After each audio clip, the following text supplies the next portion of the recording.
नमस्कार साथियों, कैसे आप सभी? उम्मीद करते हैं मस्त होंगे, स्वस्थ होंगे। आज चर्चा की अगर बात करें तो आज हम एक विषय पर चर्चा करने वाले हैं जो कि आधारित है उत्तर प्रदेश राज्य के ऊपर। और वैसे तो आप भी जानते हैं यूपी हमेशा कुछ न कुछ कारणों से ही चर्चा में रहता है। लेकिन अभी एक बड़े स्तर का ग्लोबल इन्वेस्टर समिट हमारे यूपी में आयोजित किया गया और इस कारण से ये काफ़ी चर्चा का विषय बना। बेसिक अगर देखा जाए तो आप भी जानते हैं ग्लोबल इन्वेस्टर समिट का जो एक आधार होता है वो ये होता है कि बड़े-बड़े पूंजीपतियों को हम अपने प्रदेश में आकर्षित करते हैं। अपने प्रदेश की विशेषताओं को बताते हैं और उनको एक तरीके से यहाँ पर मिलने वाले पूंजी लाभांश के बारे में बताते हैं ताकि जो बड़े-बड़े व्यापारी होते हैं वह हमारे यहाँ पे क्या करें ऐसे विभिन्न प्रकार के जो उनके संयंत्र होते हैं उनकी स्थापना करें, उनकी जो फैक्ट्रियाँ होती हैं या उनके जो स्वरूप होते हैं ताकि हमारे प्रदेश की इकोनॉमी भी ग्रोथ करे और साथ ही साथ लोकल स्तर पर एम्प्लॉयमेंट भी प्राप्त हो। हालांकि ध्यान रखिएगा, अंतरराष्ट्रीय स्तर का पहली बार ये जो समिट है वो हमारे प्रदेश में आयोजित किया गया। इससे पूर्व भी अलग अलग प्रदेशों में आयोजित किया गया था और सबसे महत्वपूर्ण गुजरात के बारे में आपने सुना होगा। वहां पर जब इसको आयोजित किया गया था तो उस टाइम पे 16 लाख करोड़ रुपए के समझौते हुए थे। अब की बार की जब बात की जाए तो ये इस कारण से मशहूर है क्योंकि देश के कह सकते हो एक बड़े राज्यों में इसका आयोजन किया गया और इसमें एक बड़े स्तर का संधि समझौता भी हुआ। बेसिक अगर बात करें तो सरकार का लक्ष्य था कि हम लगभग लगभग 70 लाख करोड़ रुपए तक का यह आपके सिग्नेचर करवाएंगे अलग अलग व्यापारियों अलग अलग संयंत्रों के माध्यम से। लेकिन उसमें भी यहाँ पर रिकॉर्ड बना। बेसिक अगर बात की जाए तो आप भी जानते हैं 10 से लेकर के 12 फरवरी हमारे लखनऊ में एक आपका लोकेशन पड़ता है वृंदावन योजना, वहां पर इसको आयोजित किया गया। बार बार बता रहे यह हमारे प्रदेश का पहला अंतरराष्ट्रीय स्तर का था जहाँ पे देश के अलावा विदेश के भी कई सारे मेहमान इसमें शामिल हुए थे। खासा अगर देखा जाए तो उसमें हम कह सकते हैं कि इसका जो आयोजन किया गया वो आपके प्रदेश सरकार के द्वारा, लेकिन महत्वपूर्ण रूप से जो शुरुआत की गई वो देश के प्रधानमंत्री यशस्वी नरेंद्र मोदी के द्वारा। ध्यान रखिएगा, समापन की जब बात की तो आपके द्रौपदी मुर्मू के द्वारा इसका समापन किया गया। आज उत्तर प्रदेश की जब बात की जाए तो उत्तर प्रदेश के सदर में ध्यान रखिएगा, सबसे महत्वपूर्ण जो बात रखी गई वो ये रखी गई। इसमें अगर हम कोर फैक्टर की बात करें तो उसका जो एक आधार देख मिला वह कुछ इस तरीके से कि यह 3 दिवस तक आपका आयोजित हुआ। साथ ही साथ अगर देखा जाए तो इसमें करीब करीब 25,000 से ज्यादा लोग सम्मिलित हुए। अगर इसकी बात की जाए तो इसमें लगभग लगभग कुल 36 अलग अलग सेशन आयोजित किए गए। करीब करीब आप कह सकते हो कि 19,058 आपके जो यम ओ यू होते हैं दो पक्षों के बीच समझौता, अगर उसकी बात की जाए तो इसकी संख्या। साथ ही साथ अगर देखा जाए तो रिकॉर्ड तोड़ अर्थात आप कह सकते हो कि 33.50 लाख करोड़ रुपए का इन्वेस्टमेंट हुआ। यहाँ पे आपको बताना चाहेंगे पहली बार जब गुजरात में आयोजित हुआ था तो यहाँ पर सबसे ज्यादा 16 लाख करोड़ रुपए का यह समझौता हुआ था। इवन हमारी यूपी सरकार ने भी 70 लाख करोड़ का लक्ष्य रखा था, लेकिन आप देख सकते हैं कि 33.50 लाख करोड़ का यहाँ पे एमओयू साइन हुआ है। तो एक अपने आप पे रोल मॉडल। बेसिक अगर देखा जाए तो सरकार ने चूंकि हमने बताया जैसे ही कि जब यहाँ पे संयंत्र लगाए जाएंगे तो लोकल में रोजगार भी प्राप्त होगा। अब अगर इस तरीके से जितने भी प्रोजेक्ट हैं जमीनी स्तर पर असली जमा पहन लेते हैं तो लोकल स्तर पर एम्प्लॉयमेंट मिलेगा। तो एक एजम्पशन जो लगाया जा रहा है वह ये है कि करीब करीब 93.82 लाख लोगों को हम रोजगार भी प्रोवाइड करा पाएंगे। बेसिक अगर बात की जाए तो चूंकि ये एक अंतरराष्ट्रीय स्तर का आयोजन था, देश विदेश के मेहमान भी शामिल थे। यानी कि ड्रोन का प्रदर्शनी भी इसमें भव्य स्तर पे किया गया जहां पे हमारे यूपी की उपलब्धियों को दर्शाया गया। अब अगर हम थोड़ा सा यहाँ पर संदर्भ लें कि हमारे उत्तर प्रदेश में जो समझौते करे गए हैं, अगर हम जिले के हिसाब से बात करें तो किस जिले को सबसे ज्यादा समझौता का आधार देख मिला, तो यहाँ पर ध्यान रखिएगा सबसे ज्यादा जो भारांश देख मिला वह आपके गौतम बुद्ध नगर जिले को मिला जहां पे करीब करीब कुल इन्वेस्टमेंट का 27% हिस्सेदारी इसके हिस्से में आया। दूसरे नंबर पे आपका आगरा, इसी क्रम में लखनऊ, गोरखपुर, बनारस, झांसी, गाजियाबाद, सोनभद्र, शाहजहांपुर, मिर्जापुर, चित्रकूट, कानपुर, ये सारे नगर।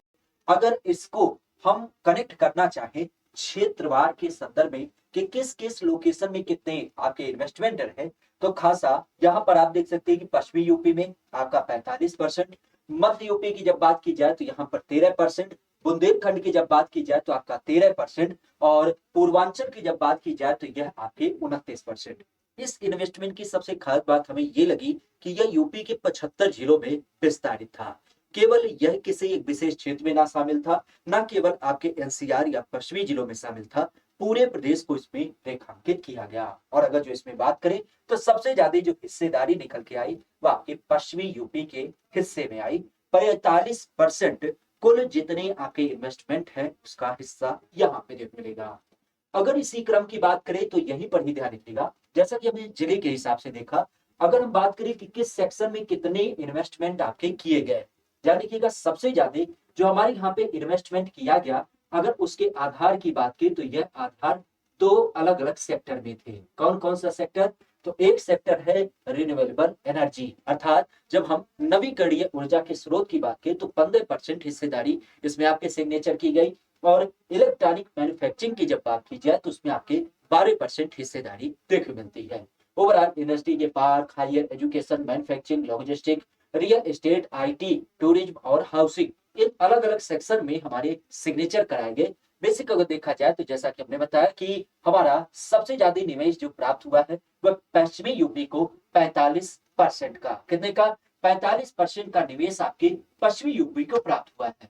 अच्छा, एक चीज यहीं पर ध्यान रखिएगा, अगर हम बात करें किस एक शहर ने कितना यहाँ पर इन्वेस्ट किया, क्योंकि हम बता रहे हैं अंतरराष्ट्रीय स्तर का है, तो हमारे अलग अलग देश के जो राज्य हैं उन्होंने भी शामिल किया। और यहीं पर अगर बात की तो अंतरराष्ट्रीय स्तर के जो विभिन्न देश हैं वह भी यहाँ पर शामिल हुए। तो यहाँ पर ध्यान रखिएगा, मुंबई सबसे ज्यादा इसमें इन्वेस्ट करने में आगे रहा, जिस क्रम में मुंबई, दिल्ली, अहमदाबाद, बंगलुरु, चंडीगढ़ और चेन्नई यह प्रमुखता से शामिल भी हुए। आज इस इन्वेस्टर समिट की जब बात की जाए तो इसमें बहुत सारे पर्यायों को रेखांकित किया गया, जिसके संदर्भ की अगर बात की जाए तो जैसा शुरू में ही बताया कि इसमें जो इन्वेस्टमेंट का एक आधार है वह 32.92 लाख करोड़ रुपए का निवेश, जिसमें अगर बात की जाए तो यहाँ पर सरकार का लक्ष्य कितना था? तो सरकार का लक्ष्य था कि हम 17 लाख करोड़ रुपए का इन्वेस्टमेंट कराएंगे। कुछ विशेष बात जो रखी गई, जैसे स्वास्थ्य की बात करें तो सरकार ने बोला है जिसके अंतर्गत जो समझौते हुए हैं उसके अंतर्गत की 11 यूनिवर्सिटी बनाई जाएंगी, 15 सुपर स्पेशलिटी आपके अस्पताल बनाए जाएंगे। जाहिर सी बात है, अब इसके आधार पे क्या होगा, यूपी में चिकित्सा और स्वास्थ्य के क्षेत्र में कहीं ना कहीं कह सकते हो कि 23,000 करोड़ रुपए का यहाँ पे इन्वेस्ट करने की बात चली है। अगर इसी यूपी की बात की जाए तो यूपी में 48 रेलवे स्टेशन पीपीपी मॉडल, जो कि पब्लिक प्राइवेट शिप मॉडल होता है, उसके आधार पर डेवलप करने की बात की गई। और इसके अलावा जितने भी हमारे स्टेशन हैं उस पर डेडिकेटेड फ्रेट कॉरिडोर को स्थापित करने की बात करी गई है, जिसमें आप कह सकते हो कि 48,000 करोड़ रुपए का निवेश करने का प्रावधान है। रिलायंस ग्रुप की जब बात की जाए तो उसने सबसे बड़ा इन्वेस्ट करने का बात करा कि 75 करोड़ रुपए का हम यहाँ पे इन्वेस्टमेंट करेंगे। साथ ही साथ 10 गीगावाट क्षमता का अक्षय ऊर्जा परियोजना भी स्थापित करने की बात की गई। बायोगैस एनर्जी के अलावा यहाँ पर कह सकते हो कि जियो स्कूल और जियो एआई डॉक्टर को भी यहाँ पे स्थापित किया जाएगा। बेसिक अगर देखा जाए तो 2023 तक यूपी के हर शहर में क्या की जाएगी, आपके शहर हो चाहे गांव हो, 5G सेवा रिलायंस के माध्यम से आपको देखने को मिलेगा। अगर इसी उत्तर प्रदेश की बात करें तो यहाँ पर फार्मा और मेडिकल को आधारित करते हुए 63,475 करोड़ रुपए का निवेश हुआ, जिसमें कह सकते हैं कि दवा, उपकरण, इन सब चीजों को लेकर के कुल 156 एमओयू सिग्नेचर किए गए। और निवेशकों के लिए लाभ की जब बात की जाए तो निवेशकों के लिए यह छूट रखा गया था कि अगर आप निवेश करते हैं तो सरकार का जो स्टाम्प ड्यूटी का पैसा लगता है, चार्ज लगता है, उसमें हम 100% छूट देंगे। जापान देश के माध्यम से ये समझौता किया गया है कि पर्यटन को बढ़ावा देने के लिए हम आगरा, अयोध्या, बनारस और ऐसे यूपी के 30 बड़े शहर जहां पर प्रमुख रूप से हम होटल को स्थापित करेंगे ताकि यहाँ का जो पर्यटन उद्योग है उसको बढ़ाया जा सके।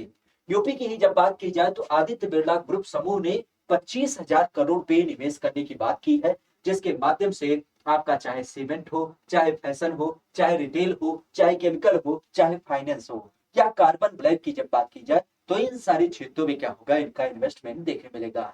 जैसा कि हमने बताया कि यहीं पर अगर बात की जाए उत्तर प्रदेश को ही आधारित करते हुए तो उत्तर प्रदेश में ग्रीन एनर्जी को लेकर के 4.4 लाख करोड़ रुपए का इन्वेस्टमेंट किया गया। ग्रीन एनर्जी, क्योंकि आप भी जानते हैं कि अब हम अपना पर्याय उस बायोफ्यूल की तरफ से हटा करके, जो जीवाश्म ईंधन था उससे हटा करके अब हम हरित ऊर्जा की तरफ बढ़ रहे हैं, जहाँ पे सौर ऊर्जा हो, पवन ऊर्जा हो या जलीय ऊर्जा, इन सब की बात की जा रही है। क्योंकि हमारे प्रदेश में सूर्य एक लंबे अंतराल तक क्या होता है, दिखता रहता है, तो इसके ऊर्जा का हम इस्तेमाल कर पाएंगे अपनी ग्रीन एनर्जी में।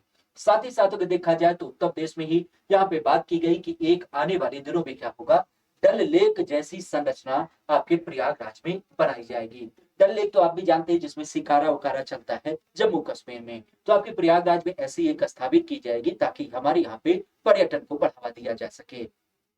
बेसिक अगर देखा जाए तो जैसा कि हमने बताया कि रिलायंस इंडस्ट्री के माध्यम से 75,000 करोड़ रुपए के समझौते की बात की गई है। इसके अलावा अगर यहीं पर बात की जाए तो जेके सीमेंट का नाम ध्यान रखिएगा, जिसने 1200 करोड़ रुपए के निवेश की बात की। साथ ही साथ प्रयागराज में 500 करोड़ रुपए से एक अपनी यूनिट स्थापित करने की बात की है। तो अलग योजनाएं इसकी ऑलरेडी चल रही हैं।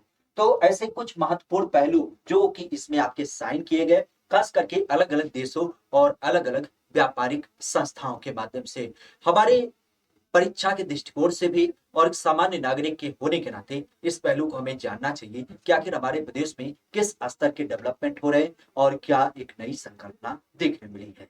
बाकी मिलते हैं किसी विशेष वस्तु पर, किसी विशेष पहलू पर, वहां पर किसी नए पर्याय के ऊपर हम चर्चा करेंगे। आज के लिए इतना ही। Thank you. All the best.